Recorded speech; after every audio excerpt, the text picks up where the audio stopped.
अब कैसे पता चलता है कि कौन ज़्यादा इल्म रखता है कौन कम? बहुत तज्जियाती है। जब हम लोग हौज़े में बहस करते हैं कि आगाए सिस्तानी आलम हैं,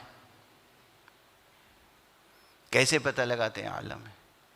ये जो फ़िक़्ह व शरीयत की किताबें हैं, इनमें कितने मसाइल हैं, देखते हैं इनमें से एक एक मसले पर किसने सबसे ज़्यादा मसाइल पर काम किया। साइंस में क्या है, किसने ज़्यादा से ज़्यादा साइंटिफिक इश्यूज़ को एड्रेस किया और आर्टिकल्स लिखे। ये जब आप यूनिवर्सिटी में लेक्चरशिप या प्रोफेसरशिप के लिए आप अपनी सीवी जमा करते हैं, बायोडाटा जमा करते हैं, तो आप लिखते हैं कितने आर्टिकल्स आपने लिखे। क्यों? यानी कितने इश्यूज़ पर आपने गौर किया और लिखा। वाज़ेह हो रही है बात?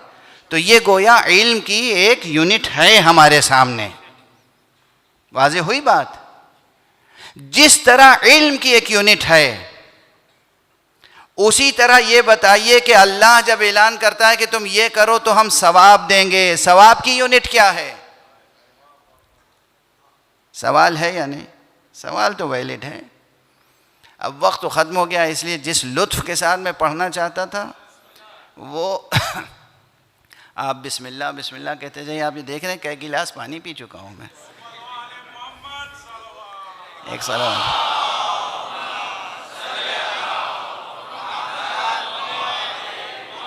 एक और सलाम।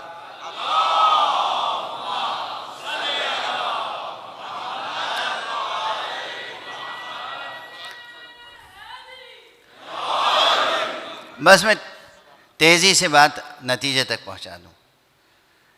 इंशाअल्लाह ज़हन भी मुतमईन होगा, क़ल्ब भी मुतमईन होगा, लेकिन वो जिस लुत्फ़ से और जिस वसअत से बयान कर सकता था इस मौजू को, अब वो मौका नहीं है।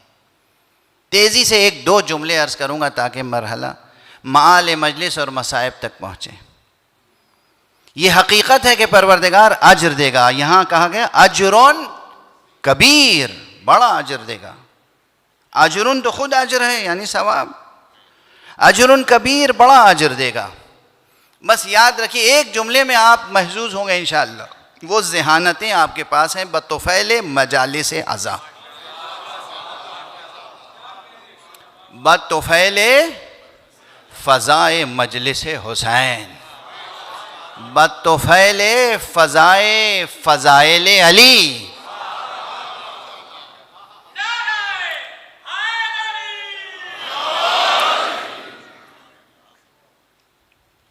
अल्लाह अज्र देगा, अज्र, सवाब, बदला। ज़रा सा अपने जहन को, तबीयत और दिल को बेदार कीजिए। कभी तजर्बा हुआ है आपको? मुझे तो होता है, मैं अक्सर ये रवैया रखता हूँ। किसी मज़दूर से काम लिया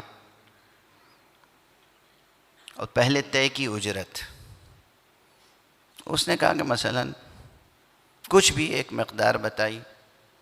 जब काम कर लेता है तो मैं उसकी वो मकदार देता हूँ, फिर कुछ और अलग से देता हूँ और कहता हूँ तुम राज़ी हो?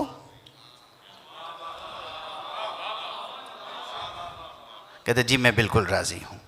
अगर उसने फिर उम्मीदवाराना निगाह से देखा, जैसे लग रहा है कि उसे और उम्मीद है, तो हम कुछ और देते हैं। अब राज़ी हो? वो खुशी से कहता है जी मैं बिल्कुल राज़ी, बिल्कुल राज़ी। आपकी रज़ा इब्तिदाई पैमाने अताए रब है।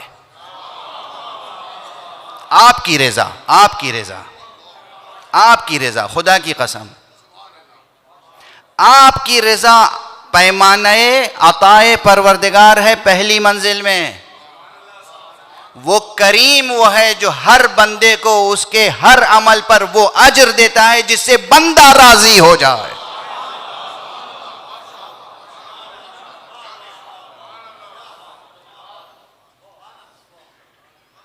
ये पहली मंजिल है। और ये मेरे तख़ील की पैदावार नहीं है, इसके पीछे आयात हैं, रिवायात हैं, बहसें हैं। और मसलन एक रिवायत ये, अभी मौत और बरज़ख और ये सब बहसें चल रही थी, तो मैं अर्ज़ करूँ परवरदिगार की एक हदीस है, हदीस क़ुदसी, और मुस्तफ़ा सल्लल्लाहु अलैहि वालैहि वसल्लम का इरशाद,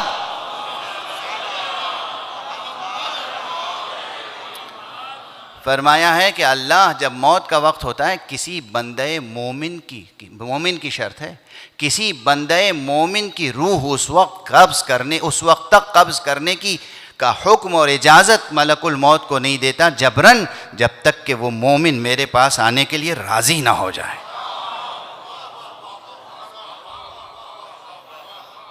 क्या रब है हमारा, क्या रब है, क्या परवरदिगार है, क्या रब है। जब तक मोमिन खुद राज़ी ना हो जाए उस वक्त तक उसकी जबरन रूह कब्ज़ नहीं होती। अब कैसे राज़ी करता है वो जानता है। मचलते हुए नादान बच्चे और रोते हुए नादान बच्चे को माँ कैसे राज़ी करती है, क्या क्या जतन नहीं करती राज़ी करने के लिए। जिस अल्लाह ने माँ को ये नफ्सियात दी है वो खूब जानता है कि नादान और जाहिल और सरकश और गुनहगार बंदे को भी किस तरीके से राज़ी किया जा सकता है। रब है रब, उससे मोहब्बत करना सीखें। और ये तो मौला इमाम हसन कह चुके हैं,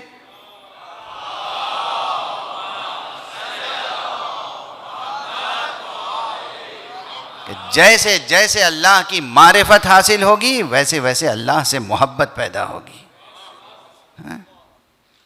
तो अल्लाह, ये एक पैमाना समझिए, कोई भी अमल आपने किया, आप राजी हो जाएंगे, आपकी रज़ा, यह है पहला पैमाना अता। और उसके बाद क्या है, वो कहेगा तुम राजी हो गए, अब लो इसके 10 बराबर और। वो तुम्हारी रज़ा थी, ये हमारी अता है। वो हो जाएगा अजरुन कबीर। कहीं 10 बराबर है, कहीं 100 बराबर है, कहीं 1000 गुना है, कहीं है, वाज़ेह है। बस ये सब तो हो गई बात।